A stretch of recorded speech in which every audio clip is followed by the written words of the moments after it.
Assalamualaikum warahmatullahi wabarakatuh. Perkenalkan, nama saya Davina Zalika Syarifah dengan NIM 07011282328078 dari kelas L3 atau C Indralaya.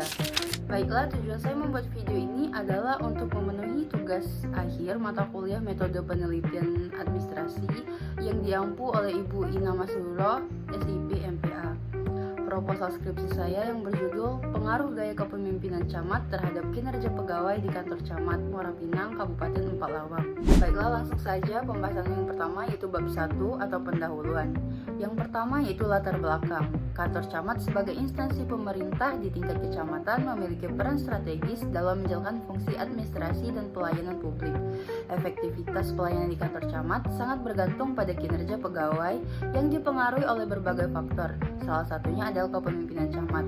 Menurut Robbins dan Judge pada 2017, kepemimpinan merupakan kemampuan untuk mempengaruhi suatu kelompok dalam mencapai tujuan tertentu.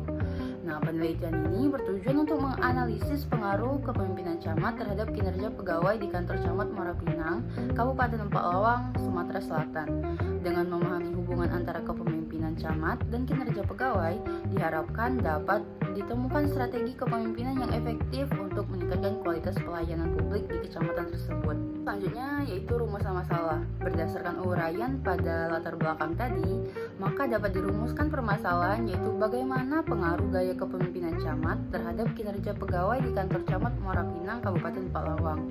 Lalu selanjutnya tujuan penelitian. Berdasarkan rumusan masalah tadi, penelitian ini bertujuan untuk mengetahui bagaimana pengaruh gaya kepemimpinan camat terhadap kinerja pegawai di kantor camat Muara Pinang, Kabupaten Empat Lawang. Lalu selanjutnya yaitu manfaat penelitian. Terdapat dua manfaat penelitian. Yang pertama itu praktis untuk menambah wawasan di bidang administrasi publik, lalu memperkaya teori kepemimpinan sektor publik, lalu referensi penelitian berlanjutan, lalu kemudian kontribusi akademik dalam model kepemimpinan efektif. Selanjutnya manfaat penelitian teoritis. Yang pertama itu bahan evaluasi gaya kepemimpinan camat, kemudian meningkatkan kesadaran pegawai tentang pentingnya kepemimpinan yang baik.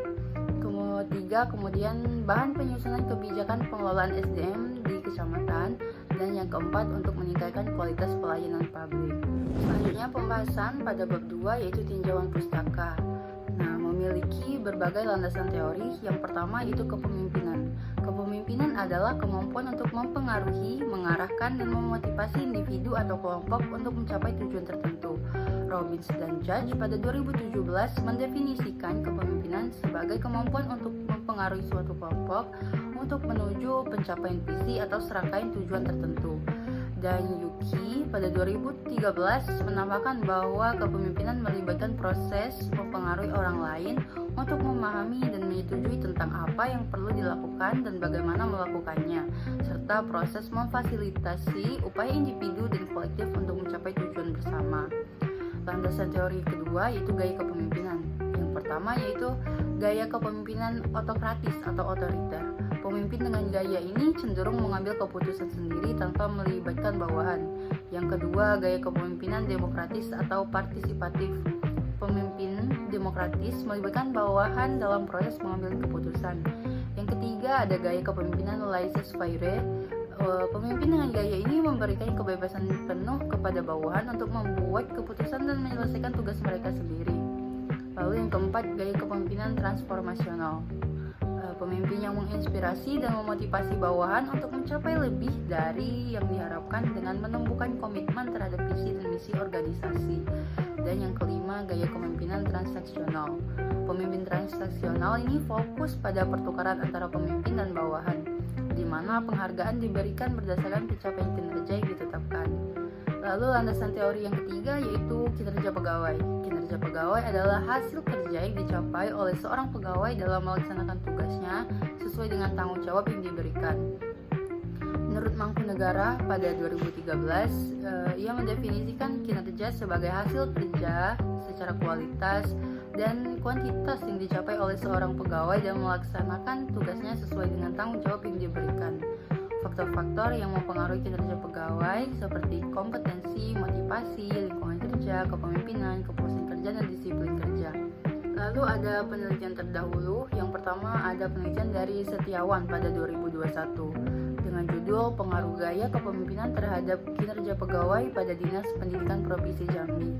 Hasil analisis regresi linear sederhana menunjukkan bahwa gaya kepemimpinan memiliki pengaruh signifikan terhadap kinerja pegawai dengan kontribusi sebesar 44,1%. Lalu penelitian kedua yang ditulis atau yang diteliti oleh Al-Faruq dan Haryanto pada 2017 dengan judul Pengaruh Gaya Kepemimpinan dan Pengalaman Kerja Terhadap Kinerja Karyawan Head Office PT Delta Garda Persada Jakarta. Hasil penelitian ini menunjukkan bahwa gaya kepemimpinan memiliki pengaruh positif dan signifikan terhadap kinerja karyawan dengan kontribusi sebesar 94,2%. Lalu penelitian ketiga dari Hertina, Afriansa, dan Anita pada 2021 dengan judul Pengaruh Gaya Kepemimpinan Terhadap Kinerja Pegawai di Kantor Basarnas Sumatera Selatan. Hasil dari penelitian ini menunjukkan bahwa gaya kepemimpinan memberikan kontribusi sebesar 1,3% terhadap kinerja pegawai, sementara sisanya dipengaruhi oleh variabel lain yang tidak diteliti dalam penelitian ini. Selanjutnya, pembahasan mengenai kerangka pemikiran. Yang pertama ada hubungan kepemimpinan camat dengan kinerja pegawai. Menurut Robbins dan Judge pada 2017, kepemimpinan yang efektif itu dapat menciptakan lingkungan kerja yang kondusif, meningkatkan motivasi, dan memberikan arahan yang jelas kepada pegawai sehingga mereka dapat bekerja dengan optimal. Lalu yang kedua ada model kerangka pemikiran.